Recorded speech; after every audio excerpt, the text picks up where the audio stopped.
Okay, so today we're looking at this really useful beginner's guide to making cannabis edibles. It takes something that sounds kind of complex and just lays it out super clearly. Yeah, it's really well done. And I liked how the author, Mike Harmon, starts right off with, admitting his own big mess up at the start. Oh, the fruitcake story. Dumping in that random amount of can of coconut butter. Exactly. Just like an unknown quantity. Hilarious, but also a bit. Yeah. Yeah, a good warning. It really sets up why you need a good process, doesn't it? Because, like, he found out if you don't know what you're doing, dose-wise, things can get, well, unpredictable. Totally. So that's kind of our aim here, just pulling out the really practical bits, the stuff you actually need to know to avoid, well, fruitcake incidents. Right. But maybe first, why even bother making them at home, compared to other ways? Well, there are a few good reasons the blog points out. First, there's just the satisfaction, isn't there? That feeling of making something yourself, transforming ingredients. The blog calls it a bit magical. Yeah, I get that. You know exactly what's gone into it, too. Total control over the ingredients. And then there's the effect itself. It mentions homemade edibles usually give you a much longer lasting experience compared to, say, smoking. Okay, why is that? Is it just digestion time?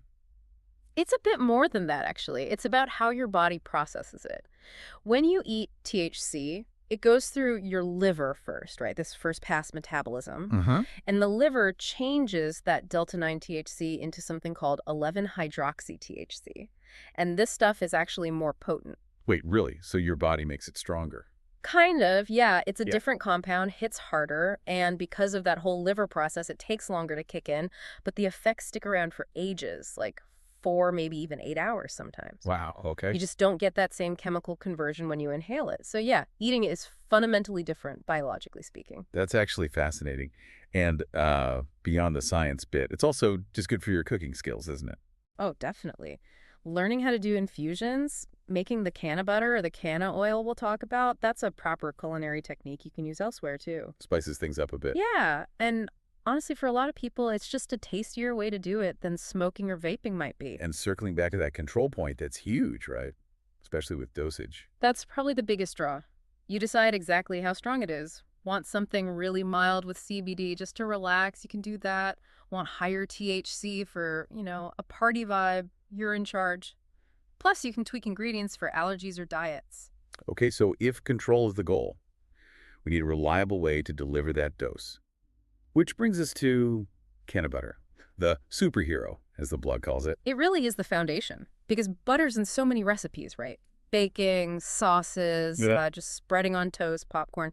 It slots right in. And the blog really stresses that the fat, the butter itself, is crucial for your body to actually use the cannabinoids. It's not just for taste. Exactly. THC and CBD, they're fat soluble, lipophilic technically, so they need fat to latch onto so your body can absorb them properly. Wow. Okay. If you just ate raw cannabis or put it in something fat-free, most of those active compounds would just pass right through you. The butter makes them bioavailable. That makes perfect sense. Yeah. And if you make a decent batch, how long does it keep? Stores really well, actually. A few weeks, easy, in the fridge, Hmm? or you can freeze it for months if you want to make a load in advance. Nice.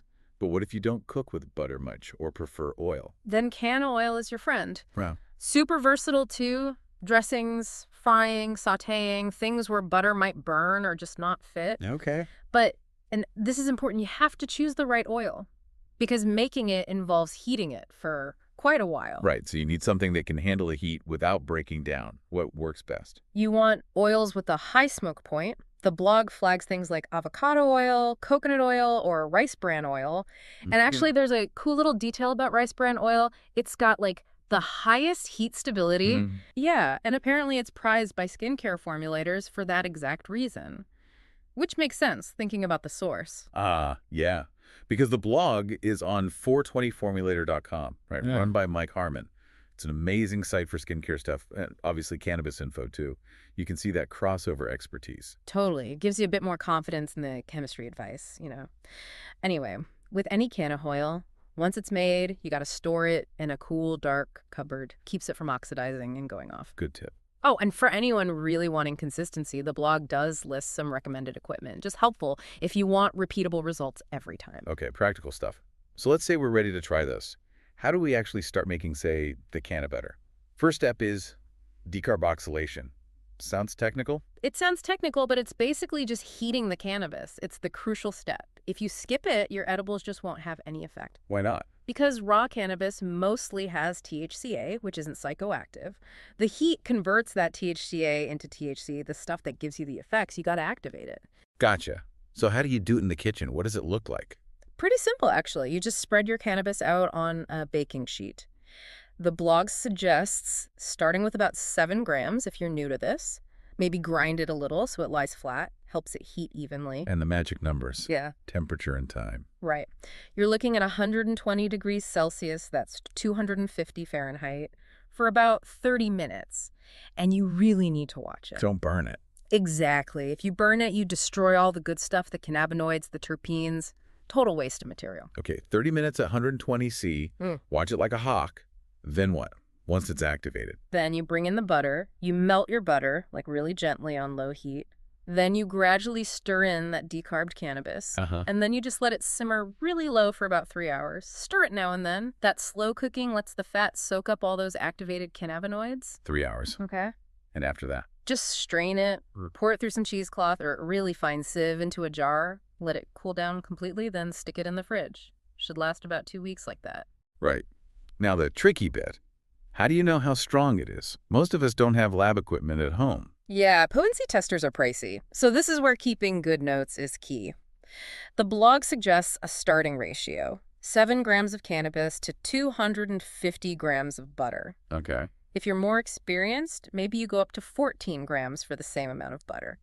But to estimate the actual strength, best bet is to look up the typical THC or CBD percentage for the strain you used. You can usually find that online. Right. Then use one of those free online potency calculators. There are loads of them. You plug in the weight, the percentage, the amount of butter, and it gives you a pretty decent estimate of milligrams per teaspoon or whatever. Clever. So you can actually figure out a rough dose per serving. That makes it way less random. Exactly. It's about informed guesswork rather than just chucking it in like the fruitcake. Okay, and if you're making can oil instead, is that process much different? Pretty similar, actually. Gently heat your chosen oil, remember, high smoke point, with the decarbed cannabis. Saucepan, low-medium heat, for about 2 to 4 hours this time. 2 to 4 hours. Yeah, then strain it well, same way. Fine strainer or cheesecloth. Store it cool and dark. The main thing, again, is that oil choice. Definitely avoid oils like rosehip, chia seed, hemp seed oil. They just can't take that long, low heat. They'll degrade. Stick with coconut, rice bran, avocado. The stable ones. Got it. Stable oils are key. Okay, so let's get to the fun part. Using this stuff. The blog has some easy recipes. First one sounds like pure comfort food. Cannabis-infused cornbread. Oh yeah, cornbread's a great vehicle for it. Soaks up that can of butter beautifully. It's that mix of like Southern comfort and something a bit modern. And it sounds really simple. The full recipe's on the website, obviously, but basically you're just swapping regular butter for your can of butter in a standard recipe. Pretty much. Mix your infused butter with milk, eggs, and yeah, like a box of honey cornbread mix. Super straightforward. And easy to customize too, I guess. Totally. The blog suggests adding savory things, cheese, jalapenos, maybe some herbs like rosemary or thyme. You can really play around with it. Nice. Then there's one that sounds, well, kind of amazing. Savory cannabis bacon. Right. Infusing bacon fat. It makes sense because bacon fat is, well, fat perfect carrier, and that salty umami flavor would probably cover the cannabis taste really well. Sounds incredible. The method's important here, though. This oven baking is better than frying at a lower temp. Yeah, 135 Celsius, which is about 275 Fahrenheit. Frying is too hot. You risk burning off the delicate terpenes and even some cannabinoids. Ah, okay. So low oven heat protects them. The method is simple. Lay out your bacon strips, sprinkle half your decarbed cannabis over them, bake for a bit, flip them, sprinkle the rest of the cannabis, and bake till crispy. Wow, that sounds dangerously good. Again, full details on the blog, I assume. Yep, all written out, super easy. And finally, something a bit different, more relaxing. Cannabis-infused tea. Yeah, a nice soothing one. Good for winding down. You just make a strong cup of tea blog. Suggest something robust like Yorkshire tea. Brew it, take the bag out, then just stir in a spoonful of your can of butter. Or maybe a can of coconut oil would work well, too. And the fat just melts into the hot tea. Uh-huh. It helps the cannabinoids disperse into the liquid. Makes for a really calming ritual. Simple, but effective. Lovely. Okay, so we've got the methods, the recipes. But we need to talk safety, especially with edibles. Absolutely crucial, because the effects are delayed, sometimes like 30 minutes, sometimes up to 2 hours before you feel anything. Patience is key. Right. Don't make the classic mistake of eating more because you think it's not working. Exactly. Start low, go slow. And this is where keeping those notes really pays off. Was that dose too strong? Too weak? You record it, you adjust next time, you dial it in. And storage is paramount, isn't it? Especially if there are kids or pets around. Cannot stress that enough. You have to label everything clearly. Cannabis edibles, keep them in opaque containers, preferably childproof ones, store them somewhere cool, dark, and definitely out of reach. Yeah, you need zero chance of mix-ups. For sure, because that innocent-looking piece of cornbread or that strip of bacon, it might not be so innocent. Making your own gives you amazing control over potency, ingredients, flavor, but that control comes with responsibility. It really sounds like a rewarding process, though, getting hands-on, understanding the science a bit, customizing things. Definitely. And if people want to explore more of this stuff or maybe look into those skincare formulations we mentioned, they should check out the website, right? 420formulator.com. Yeah. Seems like a great resource. Oh, absolutely. Loads of free formulations there for skincare and cannabis stuff. Really valuable if you're into formulating or just want reliable info like this. Cool. So, final thought then. Since we now know how straightforward it is to make that savory cannabis bacon, imagine putting that into a BLT sandwich. Bro. Right?